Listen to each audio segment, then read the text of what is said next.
Alright, gonna try something new with this video. Um, Today would usually be a pickups day, um, but I'm gonna try and maybe hold those off till end of the month now. Still experimenting with that. What this video is gonna be, I'm not very good at this, but I'm gonna try and give my thoughts, partial review if you want to call it that, on a few movies I just watched. And if I sound like a douche when I do this, I apologize. Like I said, I'm not good at reviewing movies. But first one I'm gonna give my thoughts on is House from 1985. This is an Anchor Bay release, produced by Sean S. Cunningham. It was like Sean S. Cunningham and Anchor Bay. Sounds worth it. So I have my notes because otherwise I forget what the hell I was gonna say. Okay, for House, I thought it had terrific creature effects. It really did. There's some of the stuff looked like it was straight out of Evil Dead 2, but even more deformed. Although, if I'm remembering correctly, this came before Evil Dead 2. And it was the the the big dude at the end. And there's a picture of him on the back. Yeah, him. He's just this rotten, decaying corpse. Bones are sticking out everywhere. He's an old army buddy of Roger, portrayed by William Catt. And I was like, wow, these are really good. I really enjoyed those. For 92 minutes, it felt long though. It could just be me. I just thought it was. I don't know. It felt lengthy. But I thought William Catt did a really good job playing his character Roger Cobb. And I'm not gonna give it like a rating, like a number or anything, or something out of something. Um, but my system, I came up with this last night. If I give it a pentagram, I strongly recommend it. Uh, if I give it a check mark, it's worth checking out, but it's not essential. If I give it an X, I don't recommend it. With House here, I give it a check mark. It was a little enjoyable, but again, it's not essential.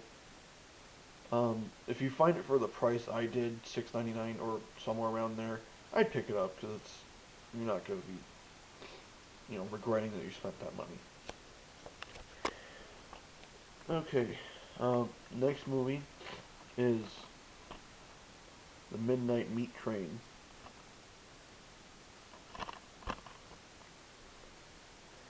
featuring Bradley Cooper, Brooke Shields, Vinnie Jones. This is the unrated Lionsgate Director's Cut.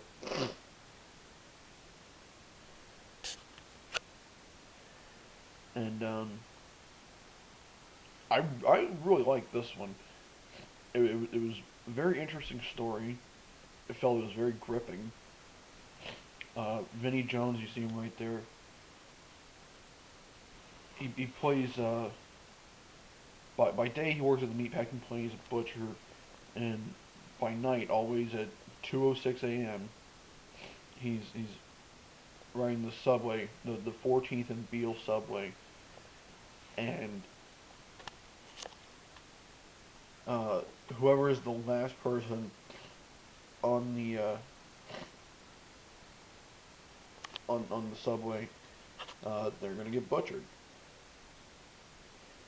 I thought that he was a very, very good uh, killer. I really, really enjoyed his performance.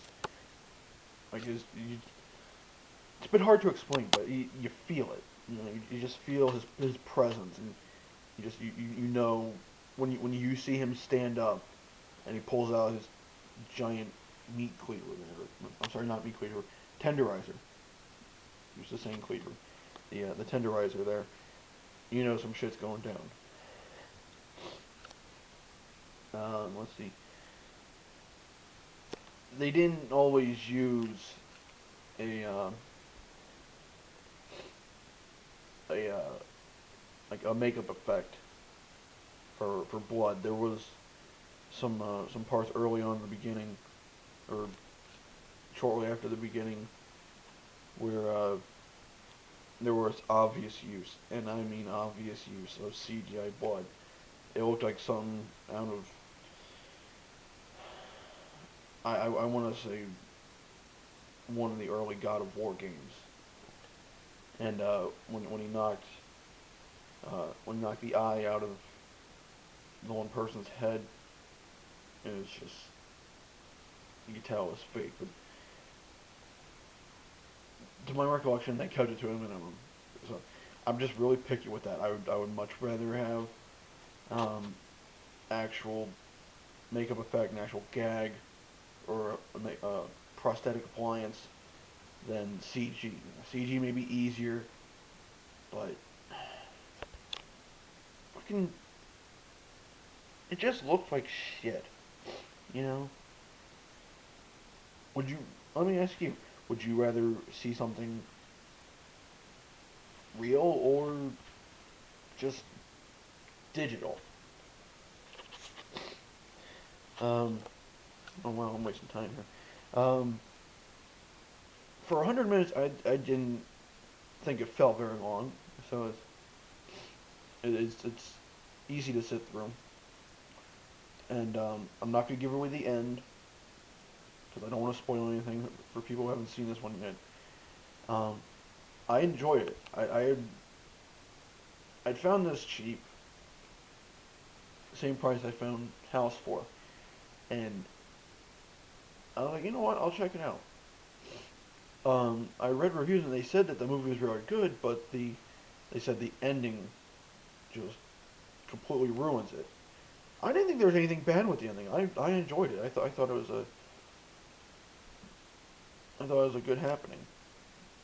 And on my suggestion system, I'll call it, I gave Midnight Meat Train a pentagram. So yes, I do strongly recommend this one. It is definitely worth checking out. And finally, saw this in my last package video. Um, we have Poultrygeist Night of the Chicken Dead on Blu-ray.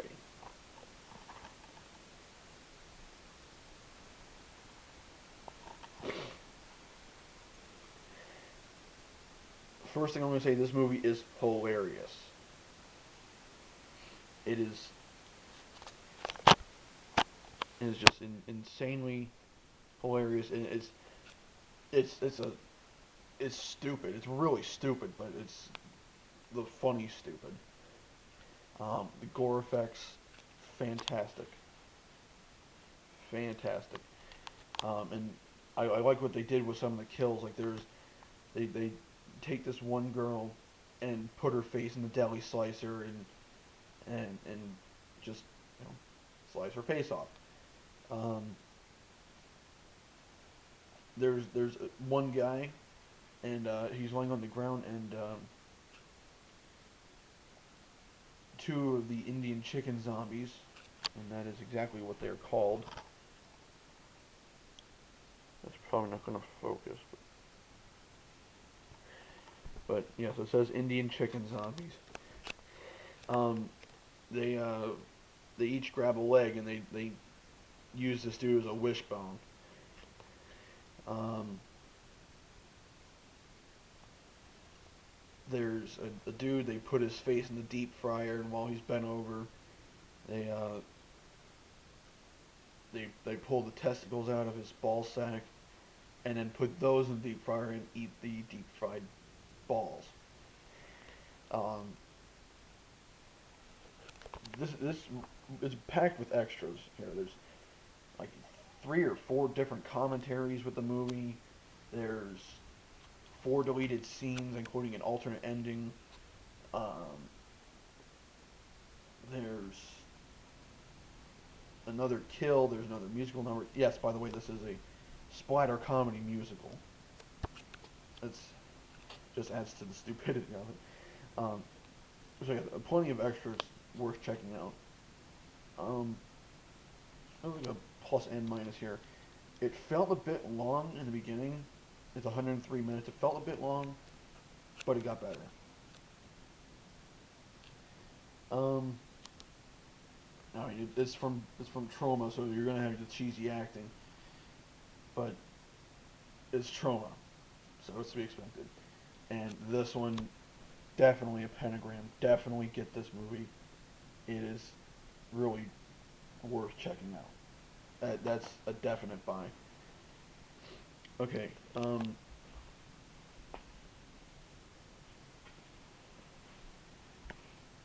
running short on time here, even though it's my longest video so far. I want to give a few quick shout outs. Um, bring these back in so you have something to look at. Um, First, I want to give a shout out to Mike at 81 Oak Ridge STF. Um, Next is Jugcord, and finally Jaime at JASAARE. I know, Jamie. I'm sorry. I can't. I don't know how you pronounce your last name there, um, but these guys have been really cool, and they've been nice enough to give an idiot like me a chance to have an audience. Um, so I just want to thank you guys. You've been awesome, and they're really nice to talk to. They're all really cool people. Um, and I'll put links to their channels down below. And, anyone watching my shit probably already knows about them. Okay, that's it. This video's running way long for just my thoughts on 3 movies and some shoutouts. But alright, that's it, guys. Take care. Thanks for watching.